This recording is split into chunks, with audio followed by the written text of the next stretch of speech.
love the channel and find it useful in becoming a happy retiree. Subscribe today. We'll go to William in Gwinnett County. William, good morning. Welcome to Money Matters. How can I help? Good morning, Wes. I enjoy your show very much. Thank you, sir. I have a couple of questions.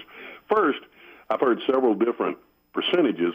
What is the minimum percentage required minimum distribution that the IRS says you have to take?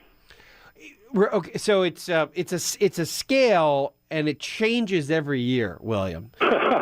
So you've got to recalculate it every year throughout retirement when you hit 70 and a half. It gets a little confusing because in the very first year you can delay taking your required minimum distribution, but then you've got to take two of them in the following year. And part of the reason they set that rule up is that if you're still working, you might be in a really high tax bracket in that first year of retirement, and then your tax bracket goes down.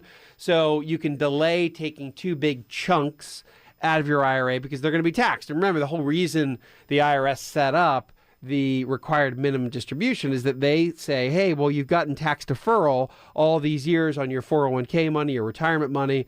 Well, we're going to force you to take that money out, whether you need it or not, so that we can collect taxes. Because the minute it comes out of an IRA, it effectively becomes like a paycheck, ordinary income. You got to pay taxes on it. Now, the rule of thumb that I use in year one, and again, it's actually, the tables are slightly different because your the male life expectancy is obviously a little bit different than female life expectancy, so they have different tables to make it even more confusing.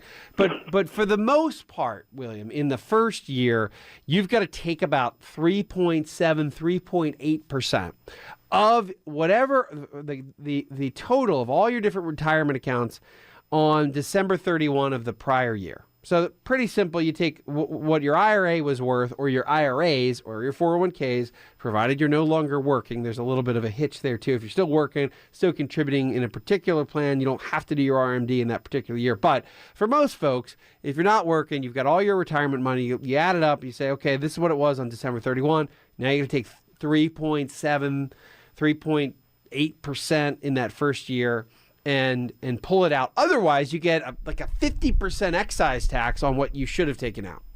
So that's approximately what the number looks like and what you're going to have to plan for now that you're 70 and a half and moving forward, and it gets recalculated every single year. In fact, Charles Schwab has what's called an RMD, required minimum distribution calculator, on their website that you can just plug in your IRA balances and it'll show you what your RMD would be with your birthday, your spouse's birthday, and so forth and so on. Something that you do not want to miss. You don't have to spend the money. That's probably the biggest misconception, but you can just pull it out of the IRA and put it in an investment account and reinvest it. You don't have to actually spend it. You just have to pull it out of the IRA so the IRS can collect their tax. Hi, I'm Wes Moss, and thanks for taking a minute to hear about what's so different about my new book, You Can Retire Sooner Than You Think. So unlike other retirement books, this book will give you a step-by-step guide, whether you're in your 20s or 30s or 40s or 50s, to learn from what these successful and happy retirees did to get there. I hope you enjoy the book, but more importantly, I know that it'll help you retire sooner than you think.